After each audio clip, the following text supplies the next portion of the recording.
Welcome to face mass. நம்ம யாரை பற்றி பார்க்க போகிறோம்னா, கிட்டத்தட்ட பார்த்தீங்கன்னா அண்ணாமலை ரொம்ப தற்கொலைக்குன்னு சொல்லிட்டு எடப்பாடி பழனிசாமி பேசுகிறனால இன்றைக்கி முனுசாமி வார்த்தைக்கு பார்த்தீங்கன்னா அண்ணாமலை குறித்து தற்கொலைன்னு சொன்னது. அதே மாதிரி பார்த்தீங்கன்னா ஒரே கட்சியில் இருக்க தமிழிசை சவுந்தரராஜன் பார்த்தீங்கன்னா ஒரு விஷயத்தை சொல்லியிருக்காங்க. எடப்பாடி பழனிசாமி பேசுனதுக்கு பதிலடி.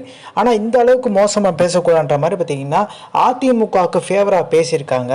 ஸோ இது பார்த்தீங்கன்னா கட்சியில் நீங்கள் எதுக்கு பாஜக இருந்து அதிமுகவுக்கு ஃபேவராக பேசுகிறீங்க சொல்கிற மாதிரி பார்த்தீங்கன்னா தொண்டர்கள் கேட்க ஆரம்பிச்சிட்டாங்க. நீங்கள் இதுக்கு அதிமுகவே போயிடலாமேன்ற மாதிரி தொண்டர்கள் அந்த அளவுக்கு தமிழிசையை பற்றி வருத்தெடுத்துட்டாங்க. ஸோ இந்த மாதிரி வேகமாக இருந்தானே கட்சி வளருன்ற மாதிரி. ஸோ இன்னும் கொஞ்ச நாள் பார்த்தீங்கன்னா அண்ணாமலையோட பதவி பறிச்சிருவாங்க டெல்லி அப்படின்ற மாதிரி பார்த்தீங்கன்னா முனுசாமி சொல்லியிருக்காரு. அதிமுகவுக்கும் பாஜகவுக்கும் கூட்டணி இல்லைன்னு சொல்லிட்டீங்க. அதுக்கப்புறம் இவங்க கட்சியில் பார்த்தீங்கன்னா கட்சியை விட்டு நீக்கிறதுக்கும் கட்சி தலைமை பொறுப்பு மாற்றுறதுக்கும் உங்களுக்கு என்னப்பா சம்மந்தன்ற மாதிரி தான் கேட்குறாங்க. டெல்லி தான் முடிவெடுக்கணும்.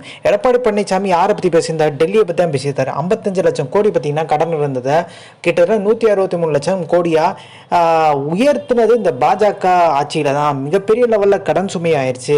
ஆனால் தமிழ்நாட்டுக்கு எதுவுமே பண்ணலை. இது டெல்லியை குறித்து அட்டாக் பண்ணனால தான் பார்த்தீங்கன்னா அடுத்தடுத்து பார்த்தீங்கன்னா மோடியை குறித்தும் பார்த்தீங்கன்னா 2019 எடப்பாடி பழனிசாமி என்ன சொல்லியிருக்காரு அப்படின்றத விளக்கியிருக்காரு.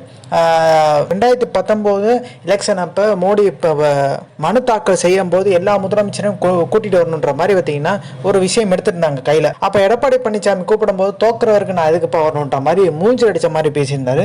அதையும் போட்டு உடைச்சிட்டாரு. கிட்டத்தட்ட பார்த்தீங்கன்னா அதிமுகவை வறுத்து எடுத்துட்டாரு. தற்கூரி காலில் விழுந்தா பார்த்தீங்கன்னா முதலமைச்சரானவர். சிலுவம்பாளையத்தில் பார்த்தீங்கன்னா ஒரு கொடைய பங்காளி ஒருத்தரை போட்டு தவிட்டு அவரை காப்பாற்றினவர் இப்போ திமுகவில் பார்த்தீங்கன்னா அமைச்சராக இருக்கார். முத்துசாமியை குறிப்பிட்டு பார்த்தீங்கன்னா அதையும் மென்ஷன் பண்ணி இப்படி துரோகமாக ஒருத்தரும் செஞ்சு தான் இந்த அளவுக்கு வந்திருக்காரு. தவிர்த்து ஒருத்தர் காலில் விழுந்து பார்த்தீங்கன்னா காலை வாரி விடுறது. ஸோ எடப்பாடி பழனிசாமி பார்த்தீங்கன்னா ஒரு துரோகின்றதை பார்த்தீங்கன்னா கன்ஃபார்ம் பண்ணி ஒரு விஷயத்த சொல்லியிருக்காரு.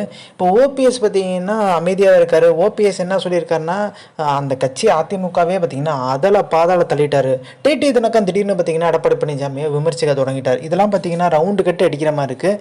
சசிகலாவோட சுற்றுப்பயணம் பார்த்தீங்கன்னா பெரிய லெவலில் கை கொடுக்காட்டியும் எஸ்பி வேலுமணி ஒரு சம்பவத்தை பண்ணிட்டார். அவரோட இல்ல விழாக்கு பார்த்தீங்கன்னா சசிகலா அழைப்பு விடுத்தனால எடப்பாடி பழனிசாமி வரல. நிச்சயதார்த்தத்துக்குனால தான் வரலன்ற மாதிரி சொன்னாலுமே கல்யாணத்துக்கும் பார்த்தீங்கன்னா சசிகலா ஓபிஎஸ்க்கு அழைப்பு விடுக்க போகிறதா தகவலியாக இருக்குது. ஸோ இந்த இன்ஃபர்மேஷன் பிடிச்சா like share subscribe. Thanks for வாட்சிங் திஸ்.